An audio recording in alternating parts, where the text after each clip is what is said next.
Model 3 refresh is out. The 3Fresh, the Highland, if you will, and I think you will because I think it's the right thing to do. And guess what? The Performance Edition is out, and we're going to talk about that because it is here in Muskegon at the big event which we got to do last week. I'm Brian. Welcome to Futuraza. And wouldn't you believe it? I've got a special guest with me, John from Tech Geek Tesla. That's it. Tech Geek Tesla. I got it. It's magical. So you got a chance to drive the Model 3 Performance. I should point out real quick that I did not. Yes. Great. That's great. I did not because when my number came up, I was on stage and then it was the end of the day. Model 3 Performance, how was it? Well, first of all, we did not know that Tesla was going to be here at this event. They showed up and they had test drives of the Highland Model 3 Refresh. And this is the performance model. We got a chance to drive this thing. And it was so incredible. It was super fast, 0 to 60 in 2.9 seconds. The suspension is completely modified and it is very, very smooth and very, very powerful. And you notice it right away. I did not personally get a chance to get inside of the driver's seat. I was in the back seat and I was being tossed around left and right throughout the entire drive. But the seats in the front are very, very new. They're modified. So they have a cushion kind of surface that kind of seats you really in nice and tight. And it makes it a better driving experience from what I understand. But it was absolutely incredible being able to take this out on the road. Now, do you know that the wheels are staggered? Did you know that that's been added? I did not know that. So do you know what that means? No, I imagine better traction. It means you've got mode. Wider back wheels than front. Okay. So like a real hot rod, they put different wheels on the front and back. So it's staggered, so you've got more rubber to the road, more grip when you're taking off when you need it. So then you've got some other little features to it. You've got ventilated seats now. Yes, cooled seats in the front. That's right. The badge in the back. They got the ludicrous badge.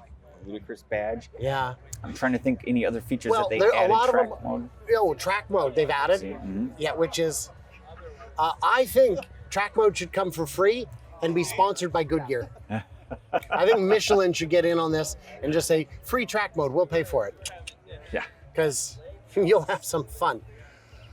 Do you think the 3 Performance, the new 3 Performance, is going to kill the Model S? Or at least kill the Plaid? I think from a price point, I think we're going to see some serious damage. This thing is going to take off once people realize they can get their hands on this car for a steal. I mean, the price, I don't know exactly what the price is. I know it's been for sale now on the site, but this is something that normally would cost millions of dollars for a supercar to get out on the road. So this is going to be a real big game changer, I think, for the average American and average person across the globe. Well, you got to figure it is. You can get cars that are quicker, and not even electric. You can get gas cars that are quicker. None come to mind. Maybe a Bugatti at the high end, because those will just barely lose to a Plaid. But you're going to spend, like you said, million and a half. But that's the quickness. You know, famously, these cars don't handle around corners. This one does. This one does, and it's a lot of fun. Right. Now, it's John here. Hey, Casey! We're still having fun. So, John has been testing FSD since you needed a score. What was your score, John? 99. I was one of the first people with score of 99, October 24th, 2021, to get into the beta program. That's amazing. I waited 2 years for that, by the way. Yeah, I'm sure. I knew people who did that were very excited, and when they got it, they would bring it to me for the viewing pleasure of you good folks.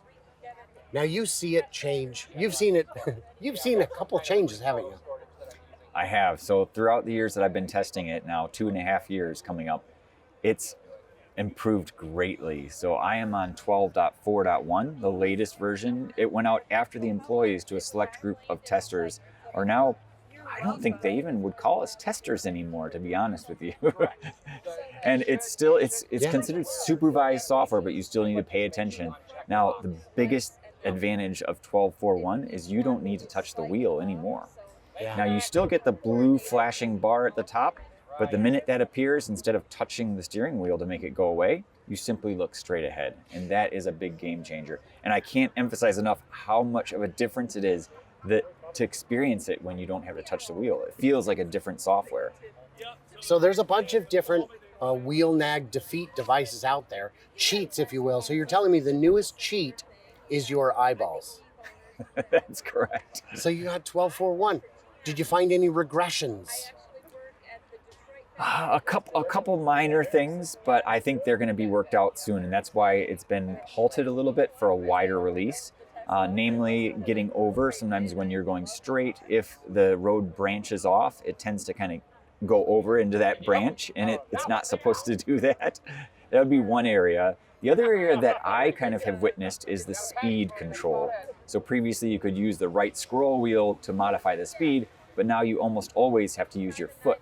And I don't know about you, but using your foot is a little bit less convenient than using your finger. So you modify, so I'm going 35 and I'd like to go 38. I just goose it a little rather than, finger it. That's correct. So that is a technical term. I don't expect all the lay folk out there to be hip to the jive, but we got it figured out. This question is always asked. I get it a lot. How good is it? When is it? Can you see the light at the end of the tunnel? I can. I notice there's situations where it does things and it just feels human. It feels like a human driving. And the biggest problem people have with self-driving right now is that it doesn't drive like they would drive. But if you're sitting in the back seat in an Uber, for example, right, you wouldn't know the difference. It's getting to that point where you really honestly wouldn't know the difference. So I'm on 12.3.6. I got it a few days ago while I was on the road, and I was driving the Europeans around. I'm in a firehouse full of Europeans. It's not a euphemism. It's an actual firehouse. It's very cool. And we were driving around, and it wasn't until we were almost to our destination when Lars realized, oh, have you not been driving this whole time? No, I would not have known. And even on 12.3.6, I was asked by John Stringer from the Tesla owners of Silicon Valley, what difference did you notice? And I said, well, one is I went to initiate a lane change, and before I could grab it, the blinker came on. And we passed the car, and I went to, oh, nope, blinker's on again. Great. That's not only human, that's what I would have done. That's what I was about to do. Sure. And I still see on 12.3.6, I still see some obvious issues that need to be addressed. It won't pull into a parking spot for me. It won't, I assume it won't back out of my narrow driveway. Those are okay for supervised, but for unsupervised, obviously you need to have curb to curb. I mean, not even curb to curb, driving parking spot to parking spot. And I understand that in 12.4, the emergency vehicle recognition is still not up to standards. Not quite there. And I just tested hand gestures with 12.4 because I'm very curious. There was some debate about that with 12.3, whether or not it could detect people kind of trying to stop your car, trying to tell it to go forward. So I did an extensive test just before this Michigan meetup, and unfortunately it still does not recognize hand gestures. Doesn't look like it's recognizing. I think in the future that day will come. And it'll have to. But we've seen some crazy stuff. For fun, today at our presentation, we had a gentleman stand up and tell us that FSD cannot be solved without LiDAR. And then he was like trembling saying it because he knew he was in the lion's den. And how could Tesla lie to people like that? And even their attorneys admitted it. And Bearded Tesla guy pointed out, attorneys are not engineers. So specifically, those attorneys are not those engineers. And it was kind of relies on a misreading of the Ars Technica article. And regardless, that's not what's going on. And then he, before we could finish answering, bolted to the parking lot and was followed by Devin, who was like, hey man, What's up? So like, who do you work for? He goes, I don't work for. I'm invested in a LiDAR company.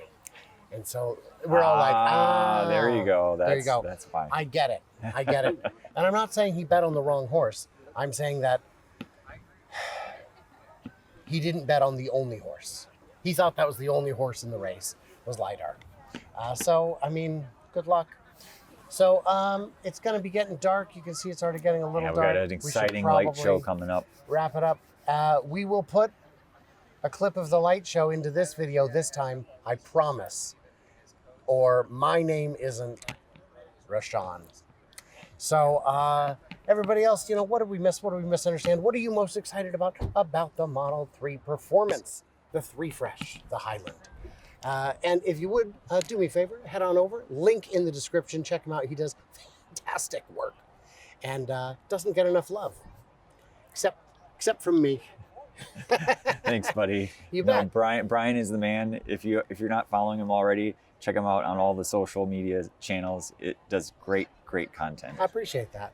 I've been coming to a lot of these events to meet the right people, to ask the right questions, and to first know what the right questions are to ask, because it's very easy to ask a question that is so bad that a good answer is impossible.